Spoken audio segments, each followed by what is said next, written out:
Genderang Pilkada DKI Jakarta telah dimulai.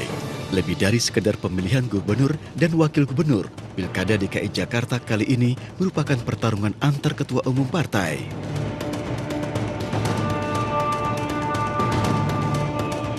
Mewakili pasangan Ahok Jarot, Megawati bahkan turut mendampingi pasangan yang diusung 4 partai ini saat mendaftar ke KPUD pekan lalu.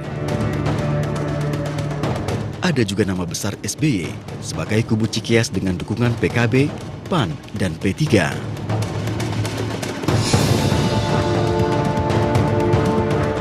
Ketua Umum Partai Gerindra yang juga rival Joko Widodo saat Pilpres silam, Prabowo Subianto, menjadi tokoh sentral dalam pasangan Anies Baswedan Sandiaga Uno.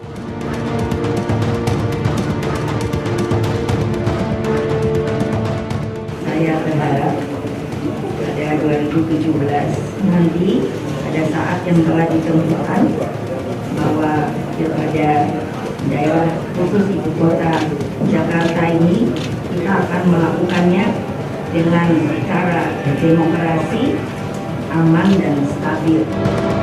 Partai Gerindra dan Partai Keadilan Sejahtera menangkap tuntutan rakyat, menangkap harapan rakyat, menangkap permintaan rakyat untuk sebuah perubahan mendasar di DKI. Terutama yang kami tangkap adalah rakyat DKI, bahkan rakyat Indonesia mengharapkan gubernur baru di DKI.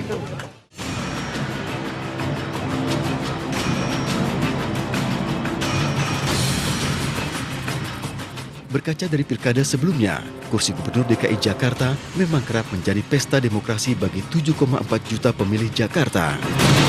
Penggusuran, kemacetan, dan banjir yang masih kerap terjadi sedianya menjadi pertimbangan pemilih Jakarta dalam mencari pemimpin. Lebih dari sekedar mencari gubernur, pilkada kali ini mencari jawara Jakarta.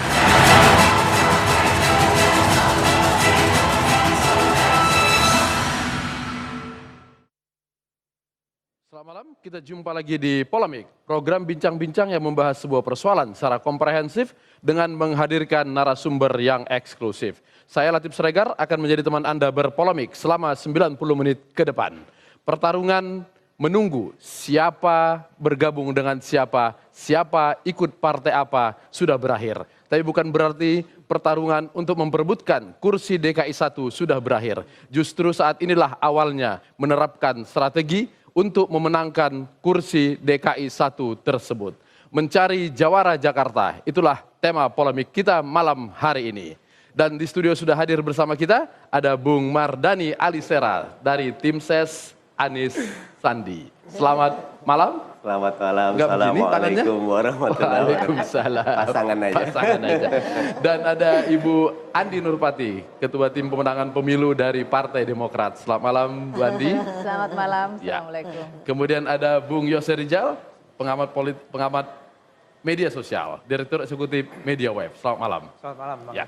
Dan seperti biasa, sidang istimewa ini akan dipimpin oleh Cepopong. Silakan, Ce. Baik, selamat malam, assalamualaikum, salam sejahtera, sampurasun. Terima kasih hatur nuhun.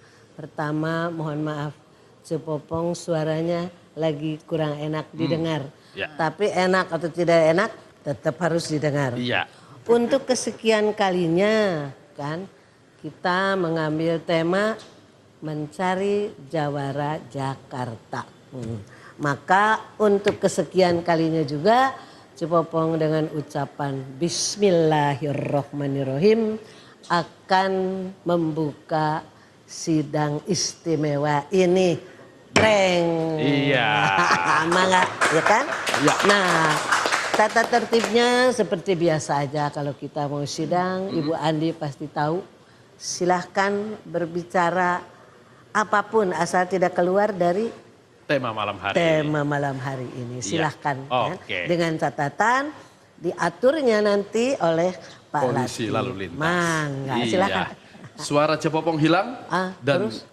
suara untuk memilih pemimpin Jakarta juga hilang karena tinggal di Jawa Barat. Iya. Dan Cepopong mau orang Bandung. Iya. Baik, saya langsung ke Bung Mardhani. Bung Mardhani, ini strateginya Gerindra PKS ini agak unik. Ketika orang masih mencari siapa dengan siapa, tiba-tiba sudah memutuskan lebih dulu. Sandiaga Uno, Mardhani Alisera yang akan maju. Iya. Tapi belakangan ketika H-2, lalu kemudian Bung Mardhani dengan besar hati mundur, memberi kesempatan itu kepada orang lain. Apakah ini strategi atau keterpaksaan? Ya, Bismillahirrahmanirrahim. Yang pertama tentu partai itu ada bukan untuk dirinya. Ya. Tapi partai harus berevolusi menjadi pelayan bagi publik ya. PKS dengan Gerindra mendengar suara publik. Sandi nomor 1, Mardhani nomor 2, kita maju. Ya. Tapi pada saat yang sama dari awal kita sepakat bukan Gerindra atau PKS yang utama, tapi publik Jakartanya yang harus mendapatkan yang terbaik. Oke. Jadi walaupun sudah ada nama nomor 1, nomor 2, kita terus komunikasi. Alhamdulillah dengan izin Allah Subhanahu wa taala dan dukungan semua ketemu pasangan Anies Baswedan dan Sandiaga Uno. Oke. Suara publik yang didengar itu apakah termasuk hasil-hasil survei yang menempatkan Anies Sandi bisa mengimbangi petahana? Sebetulnya ada 3 kriteria utama. Yang pertama integritas. Kita tidak sembarang memilih figur. Banyak mungkin yang populer. Tapi kita lihat integritas menjadi KPI pertama. Ya. Yang kedua kapabilitas. Mampu atau tidak. Jakarta ini etalasenya Indonesia. Ada banyak masalah ya, bukan cuma masalah kemacetan, tetapi lebih dari itu. Oke. Karena memang ada kesalahan desain. Kota sekitar Jakarta itu kalau secara umum menjadi segregation city. Kota yang terpisah tidak ada kehidupan, semuanya masuk ke Jakarta. Bebannya berat. Nah karena itu harus dicari orang yang punya kemampuan. Dan yang ketiga tentu elektabilitas. Jadi gabungan 3, integritas, kapabilitas, dan elektabilitas hasilnya Anies Baswedan dan Sandiaga Uno. Apakah keputusan PDIP yang kemudian merapat ke petahana juga termasuk bagian dari pertimbangan? Saya yakin itu salah satu pertimbangan, tapi tidak menjadi pertimbangan utama. Ya. Komunikasi waktu itu dengan Poros Cikeas, apakah ada kemacetan menjelang hari-hari penentuan? Tidak, sampai H-3 terakhir, sampai 21 kita masih komunikasi. Kemudian Pak SBY nyampaikan ke Ustadz Salim, kami mau bertemu berempat dahulu, monggo, nanti kita tinggal nunggu. Ya, ternyata ketemu berempat, kasih nama, kita bahas, yang namanya mau kawin kan cocok jalan, nggak cocok ya kita bisa baik-baik. Gitu. Oke, kalau Gerindra PKS mengajukan Anies yang sudah dikenal banyak orang, pernah jadi calon presiden, pernah juga menjadi menteri pendidikan. Demokrat lebih mengejutkan lagi. Begitu banyak tokoh di 4 partai yang bergabung itu tiba-tiba mengajukan putra mahkota Cikeas. Ada apa? Sebetulnya berangkat dari proses penyaringan atau pendaftaran calon kepala daerah yang sudah kita buka dengan sangat transparan. Tapi karena Demokrat tidak bisa maju sendiri, harus berkoalisi dengan partai lain, maka tentu kita tidak bisa mengatakan kami harga mati harus si A. Ya. Nah proses ini berjalan, intinya kemudian setelah petahana mendapatkan dukungan dari 3 partai kalau nggak salah, maka kita bergabung dengan PDIP termasuk dengan Gerindra dan PKS. Nah kemudian disebut dengan koalisi kekeluargaan. Dari pertemuan koalisi kekeluargaan ini intinya bagaimana berhadapan dengan petahana. Nah kita menunggu karena kita menghormati PDIP sebagai pemilik suara terbanyak, pemilik kursi terbanyak di DKI, maka kita berharap bahwa PDIP mengajukan kadernya untuk kemudian kami sama-sama untuk mendukung. Kita juga menghormati misalnya Gerindra perolehan kursi kedua. Ya. Nah Gerindra sudah mengeluarkan satu nama namanya Sandiaga Uno. Nah kemungkinan kita menunggu dari PDIP ini berpasangan dengan Gerindra yang lain sudah mau ikut bersama-sama untuk berhadapan dengan petahana. Dan dari berbagai diskusi dan konferensi pers, memang PDIP ada di pihak koalisi kekeluargaan meskipun ini masih selevel DKI bukan DPP ya. Tapi komunikasi DPD, DPW dengan masing-masing DPP-nya itu berjalan. Akhirnya di injury time bahwa PDIP kemudian mengumumkan mendukung petahana, Oke. maka otomatis kami juga harus punya sikap. Ya. Karena sikapnya yang lain itu tidak akan ke petahana. Ya. Artinya kita punya opsi dua lah. Oke. Nah, komunikasi dengan 4 partai karena kita sudah mendengarkan Gerindra dan PKS sudah mengajukan nama, memutuskan bahkan mengumumkan nama Sandi 01-nya, kemudian 02-nya beliau, Mardani, ya kan oke. Pak Mardani. Lalu di sini 4 ini ya kemudian melakukan pertemuan. Itulah yang terjadi di Cikeas ya, pertemuan itu kemudian membahas ya gimana kalau masih bisa ini bersatu, kita bersatu. Itu kesimpulannya. Nah, komunikasi berjalan, intinya kemudian setelah komunikasi ini semakin intensif, bahkan setelah Cikeas rapat tanggal 21, tanggal 22 masih diberi kesempatan untuk bertemu lagi di rumah Pak Prabowo. Tapi endingnya adalah Gerindra dan PKS bersama, kemudian akhirnya 4 ini juga bergabung menjadi satu poros juga. Jadi tidak ketemulah juga dua ini. Nah itulah keluar nama. Mau tidak mau dicari nama siapa. Artinya yang nama Agus muncul di hari-hari terakhir? Di hari-hari terakhir. Dicari nama siapa yang bisa mengalahkan petahana dalam konteks ini ya muncullah itu dari Cikeas nama Jadi, itu. nama Termasuk Agus nama Silvi Ibu Silvi juga baru nongol di situ. Munculnya nama Agus Silvi, ada keyakinan bahwa poros Cikeas akan memenangkan pertarungan nanti? Justru itu ya, Oke. memunculkan nama itu karena dianggap inilah nama kedua tokoh ini mampu untuk mengalahkan petahana ataupun calon lainnya. Baik. Jadi ada poros petahana, ada poros Kartanegara, ada poros Cikeas. Ada 3 poros berarti ya. Saya ke Bung Yose. Bung Yose, di hari-hari terakhir berisik sekali. Tiba-tiba muncul Agus, muncul Anies. Apakah dalam perbincangan di media sosial juga terbaca seperti itu? Iya, Jakarta ini kan bukan hanya etalase Indonesia, Ya. tapi etalase sosial media. Bahkan kalau kita bicara etalase sosial media dalam lingkup dunia. Karena Jakarta itu adalah kota paling berisik kan di Twitter. Ya.